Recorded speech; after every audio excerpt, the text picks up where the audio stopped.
నా ఇంటికి పోయి రోడ్డు అడ్డంగా రేకులు వేసి బ్లాక్ చేశారు. నాకు న్యాయం చేయండి. మున్సిపల్ అధికారులకు ఫిర్యాదు చేసిన రమేష్ అనే బ్యాంక్ ఎంప్లాయీ. వివరాల్లోకి వెళ్తే ఒంగోలు కొత్తపట్నం పోయే రైల్వే ఫ్లైఓవర్ తూర్పు వైఎస్ఆర్ కాలనీ 3వ లైన్ బ్యాంక్ ఎంప్లాయీ ఇంటి నిర్మాణానికి అన్ని అనుమతులతో ఫ్లాట్ కొన్నాడు.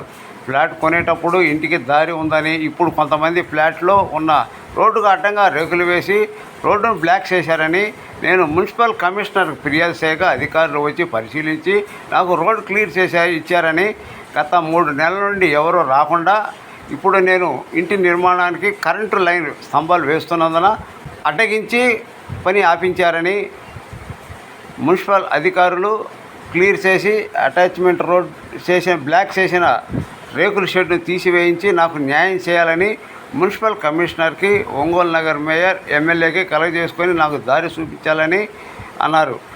అన్ని అనుమతులతో పక్కా ఆధారాలతో ఇంటి నిర్మాణం చేశానని, కొనుక్కునేటప్పుడు పూర్తిగా వైఎస్ఆర్ కాలనీ నుండి అటాచ్మెంట్ రోడ్డు డాక్యుమెంటరీ ప్లాన్ తోటి వచ్చానని, కొంతమంది డబ్బులు డిమాండ్ చేస్తూ పూర్తిగా రోడ్డుని బ్లాక్ చేసి రేకులు వేశారని, దయచేసి నాకు న్యాయం చేయాలని మీడియా ముందు తెలియజేశారు.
బేతాళ రమేష్ అండి. నేను రైల్వే స్టేషన్కి ఉత్తరం పక్కన ఉన్న వైఎస్ఆర్ కాలనీ అనుకుని 3వ అడ్డ రోడ్లో ప్లాట్ కొనుక్కున్నానండి. నేను కొనుక్కునేటప్పుడు నాకు వైఎస్ఆర్ కాలనీలో నుంచే రోడ్డు చూపించారండి. నేను ఆ రోడ్డునే బేస్ మట్టం వేసిన దాకా వాడుకున్నాను. బేస్ మట్టం వేసి నేను వాటర్ లైన్ కూడా అటు నుంచే లాగానండి. తర్వాత వేరే వాళ్ళు వచ్చేసి దాన్ని కబ్జా చేసేసి ఇది రోడ్డు కాదు నా ప్లాట్ అని ఏదో డూప్లికేట్ పట్టా ఒకటి పుట్టించుకొచ్చేసి నన్ను బెదిరించేసి నన్ను లేదు. నేను ఈ పక్కనే నాకు వీడియో కాలనీ పెంచినని ఉంటే దాంట్లో నుంచి నేను వాళ్ళని రిక్వెస్ట్ చేసుకొని నా మెటీరియల్ అనేది తెచ్చుకొని నేను ఇల్లు కంప్లీట్ చేసుకున్నానండి. ఇప్పుడు నాకు మా మున్సిపల్ కమిషనర్ గారికి నేను లెటర్ పెడితే దాన్ని చూసి మున్సిపల్ కమిషనర్ గారు దాన్ని రెక్టిఫై చేసి నాకు క్లియర్ చేసి ఇచ్చాడు. కానీ 2 నెలల నుంచి ఎవరు రాలేదు. నాకు క్లియర్ అయిపోయి కూడా 2 నెలలు అయిపోయింది. జనవరి 27వ తారీఖున క్లియర్ చేసి ఇచ్చాడు. అప్పటి నుంచి ఇప్పుడు దాకా ఎవరు రాలేదండి. నేను పోల్స్ వేసుకుంటే ఇప్పుడు హడావిడిగా వచ్చేసి కొంతమంది ఆడవాళ్ళని తీసుకొచ్చేసి నిలబెట్టేసి రేకులు వేసేసి అడ్డం కట్టేసాడని మళ్ళీ రోడ్డు బ్లాక్ చేశాడు. కనుక నాకు తగిన న్యాయం చేయాలని మున్సిపల్ అధికారులు కానీ ఎమ్మెల్యే గారిని మన మేయర్ గారిని కూడా కోరుచున్నానండి.